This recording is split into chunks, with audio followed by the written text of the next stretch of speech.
Hi guys, it's Lisa Murphy, and I'm joining you again today to present for you episode 2 of our 3-part series of the 3 different strategies that have assisted in the last few years in keeping the play conversation moving ahead. So the episode I released for you last time, I overviewed you probably the longest YouTube clip I have up here. I think it was like 10 or 11 minutes. Give you an overview of the binder challenge, which was strategy number 1. This time I have strategy number 2, which I kind of shorthand to playful learning. That's what I call it. Playful learning is strategy number 2.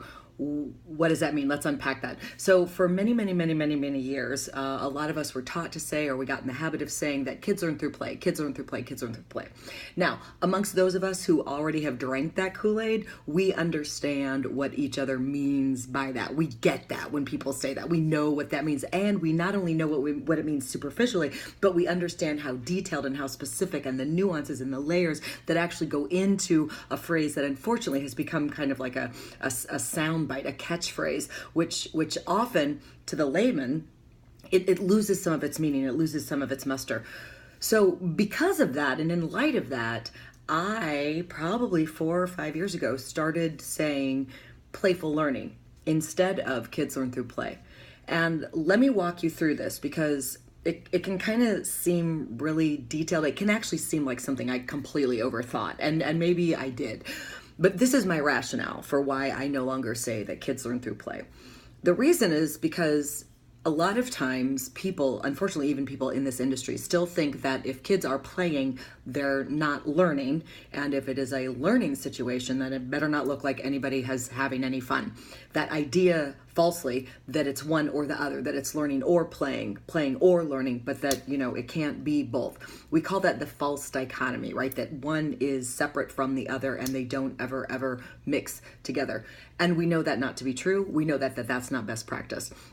So I smashed it up and I started saying I stopped saying kids learn through play, and I started saying that we're advocates of playful learning. We're supporters of playful learning. We're out there championing for playful learning, whatever rolls off your tongue.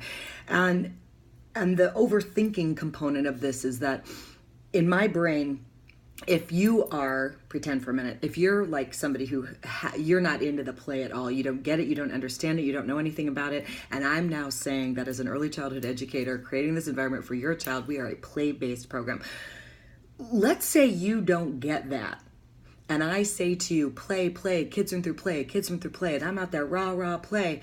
Your brain thinks, perhaps, that there are lots of vehicles of getting to the learning, and this woman chose play as the vehicle to get to the learning.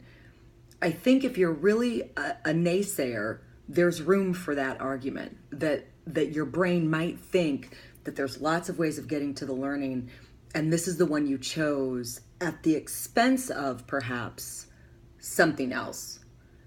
And so by saying playful learning, I smash it up and I don't give your brain enough time to compartmentalize it.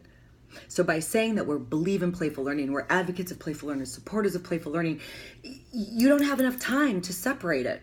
I'm still implying that there's learning and that it is being done playfully.